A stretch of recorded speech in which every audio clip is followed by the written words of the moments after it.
Welcome to Penrose Learning, where we make understanding easy. You'll start by confirming prerequisites, iOS 16 or later and widgets placed where you want them. First, long press an empty area on the home screen until icons jiggle.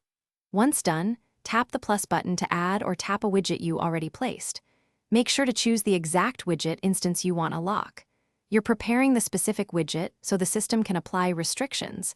This avoids locking the wrong item and keeps your layout predictable. Now adjust the locking mechanism using in-app and system settings.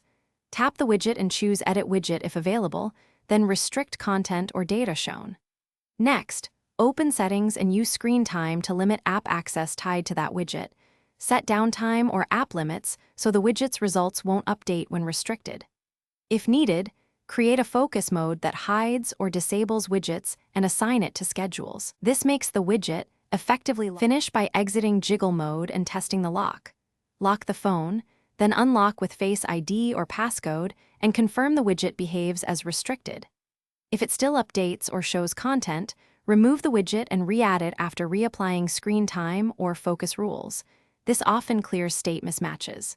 If problems persist, make sure iOS is up to date and screen time settings sync across devices. One key tip: reboot after changes to push settings into effect. Thanks for watching. If this was helpful, leave a like and consider subscribing. See you next time.